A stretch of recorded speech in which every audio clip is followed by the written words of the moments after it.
Baiklah, kita akan ke contoh soal atau contoh kasus untuk kita kerjakan menggunakan analisis regresi. Kita awali dulu hari ini menggunakan SPSS dulu ya. Nah, contoh soalnya seperti ini. Kasus yang akan dianalisis adalah apakah gaji sekarang salary ini, kemudian apakah gaji sekarang atau salary ini dipengaruhi oleh gaji awal, ini namanya sal begin, salary ketika dimulai gitu ya, sal begin, kemudian lama pendidikan, ini singkatannya education, dan pengalaman kerja sebelumnya, previous experiment ya ini ya. Nah, secara matematis akan saya modelkan salary ini ke dalam suatu model seperti ini. Nah, ini B0 ditambah B1 kalikan sal beginnya ini sebagai yang pertama, variabel yang pertama, kemudian edukasi itu atau pendidikan itu menjadi variabel yang kedua, kemudian variabel yang ketiga itu adalah previous experiment, kemudian ditambahkan dengan errornya. Nah, kemudian kita akan memasukkan ini ke dalam SPSS untuk kita lakukan analisis regresi. Nah, data sendiri yang saya dapatkan seperti ini, ada 474 data di sini. Ini ada 474 data. Saya coba urutkan sesuai saja ya. Salary, kemudian sal begin,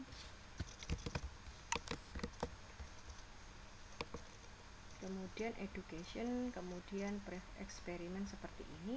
Nah, sesudah ini saya akan membuka SPSS untuk melanjutkan melakukan analisis regresi.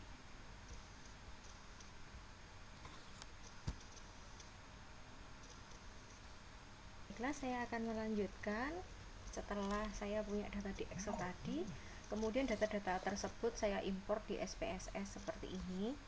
Jadi variabel yang pertama ini adalah salary, yang kedua sal begin, kemudian yang ketiga adalah education, kemudian yang keempat adalah previous experiment gitu ya. Tentunya kalian sudah pernah belajar bagaimana mengimpor data ke sini dari Excel, ataupun kalian juga bisa menginput secara manual data ini satu persatu.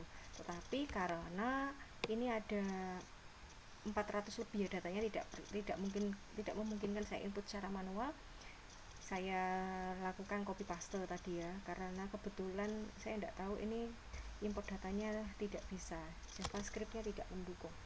Tapi tidak apa-apa, hasilnya toh sama saja. Jadi sudah seperti ini. Jangan lupa ketika setelah lakukan input data di SPSS ini, jangan lupa mengubah variabel view-nya. Ini saya ubah, desimalnya saya buat 0 semua, tidak ada koma, tidak ada 0 di belakang koma.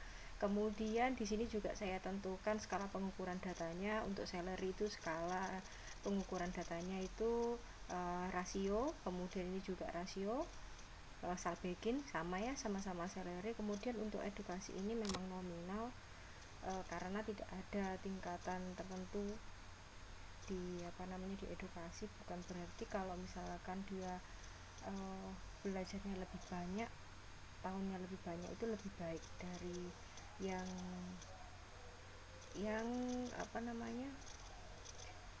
lebih sedikit ya. Saya ubah ini skala datanya seperti ini. Kemudian untuk previous eksperimennya juga saya ubah seperti ini. Nah, sudah sajanya seperti itu. Saya kembali ke data view lagi. Saya akan melanjutkan untuk melakukan analisis regresi pada data ini. Caranya adalah kalian buka analyze, kemudian carilah regression, kemudian pilihlah linear ya.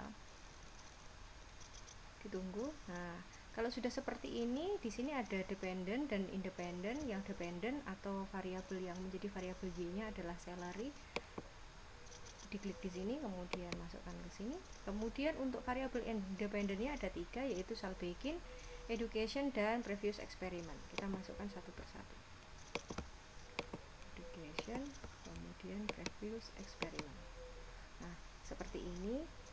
Kemudian setelah itu kita pilih kotak method,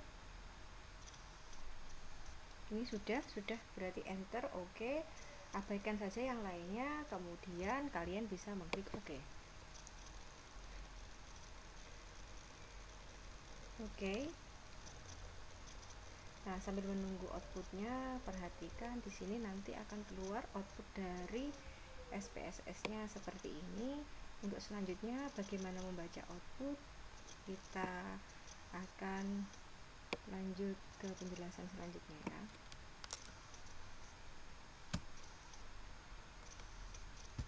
Output dari SPSS melalui analisis regresi, output yang pertama ini adalah terkait dengan variabel enter atau remove-nya ya. Ini di sini variabelnya apa saja? Di sini ada previous experiment, cell begin sama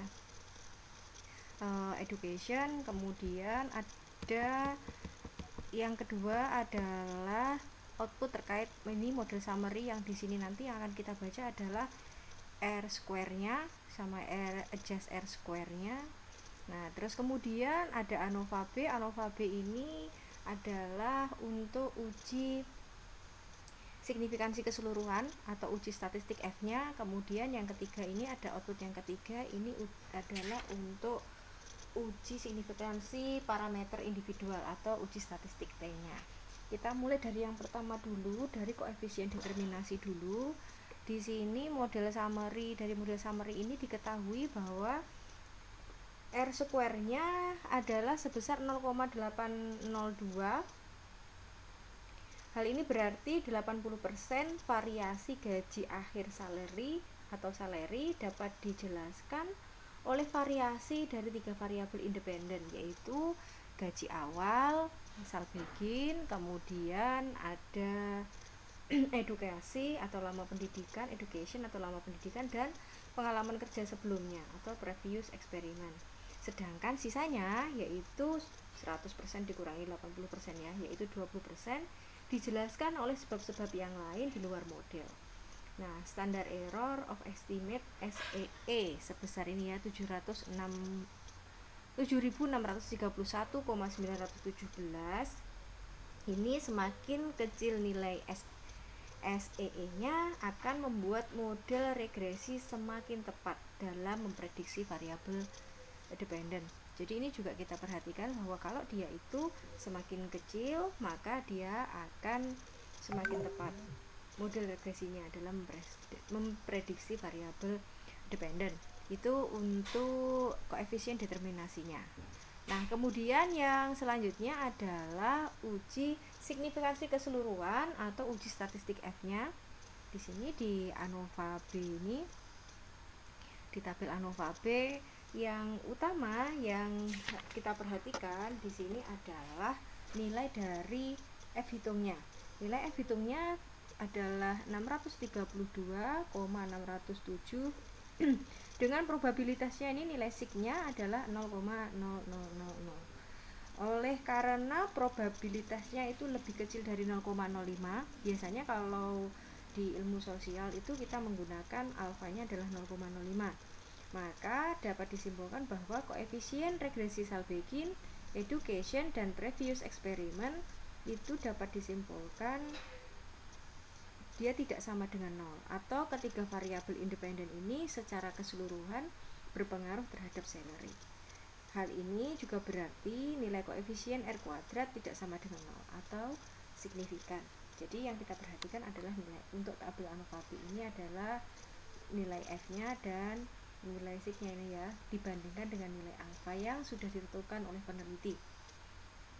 Nah, ini menunjukkan bahwa setidaknya ada satu variabel, entah itu previous experiment, Saalbegin atau education, yang dia mempengaruhi salary, dependent variabelnya. Itu ada pengaruh yang signifikan. Itu ya, variasi antara ketiga variabel tersebut. Untuk selanjutnya kita beralih ke output yang ketiga. Ini adalah output untuk membaca atau untuk kita gunakan dalam uji signifikansi parameter individual atau uji statistik T-nya. Oke. Yang perlu kalian perhatikan yang pertama adalah unstandardized coefficients ya. Ketika variabel independen yang dimasukkan dalam model itu ternyata semuanya signifikan. Hal ini terlihat dari probabilitas signifikansi ketiganya.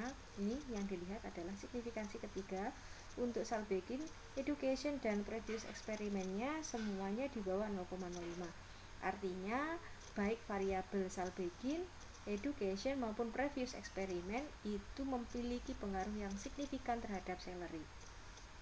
Kemudian ketika kita kembali lagi ke model regresi, itu kita bisa menggunakan atau kita akan mencari koefisien dari masing-masing variabel. Kita nyari nilai beta 0, kemudian beta 1, beta 2. Nah, beta 3 gitu ya. Nah, itu nilai beta-beta tersebut itu bisa kita lihat dari kolom unstandardized coefficient, yaitu ini nilai B ini. Nah, ini untuk negatif 3661,517 ini adalah nilai beta 0. Kemudian untuk Saalbecken tadi beta 1 ya, ini beta 1. Kemudian ini adalah koefisien dari X2 atau beta 2, dan ini adalah koefisien dari X3 atau beta 3. Nah, bisa kita artikan seperti ini, bahwasanya untuk yang pertama ya, untuk Saalbecken dulu. Di situ koefisiennya adalah 1,749. Di situ bisa diterjemahkan bahwa setiap kenaikan gaji awal sebesar $1.000 itu akan meningkatkan gaji akhir sebesar $1.749. Itu maknanya ya, koefisiennya positif, berarti ketika Saalbecken-nya naik, maka salary-nya juga akan ikut naik. Lah, kenaikannya itu adalah seperti yang saya sampaikan tadi, bahwa kalau ada kenaikan salary sebesar 1.000, salary awal ya, Saalbecken atau gaji awal sebesar 1.000, maka gaji akhirnya akan meningkat sebesar 1.749. Untuk variabel education atau lama belajar, lama studi itu ya. Nah, ini koefisiennya adalah 735,956. Nah, ini menunjukkan bahwa semakin lama mereka menempuh pendidikan, maka gajinya juga akan semakin besar. Nah, kenaikannya itu seperti apa gitu ya. Di sini bahwa setiap satu satuan lama pendidikan, maka seseorang akan meningkatkan sebesar 735,956.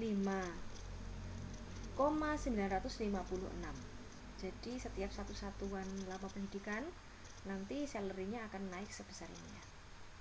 Kalau satuannya dalam tahun berarti semakin banyak penambahan 1 tahun, itu juga akan menambahkan salary-nya sebesar 700 sekian.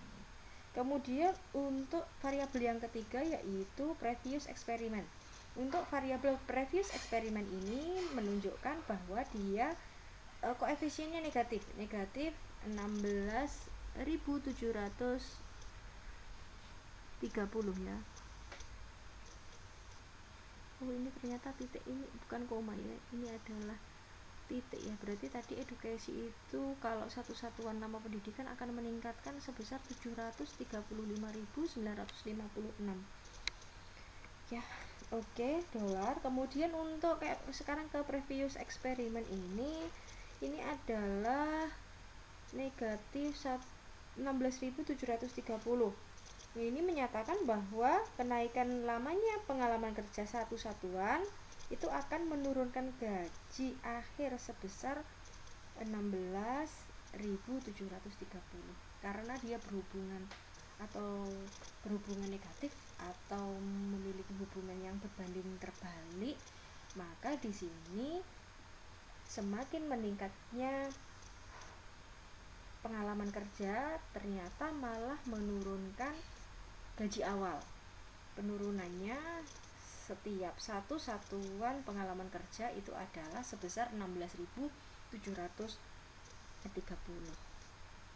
Nah, seperti itu untuk membaca output ini. Untuk lebih jelasnya nanti saya tuliskan di slide saja ya, supaya kalian lebih bisa memahami.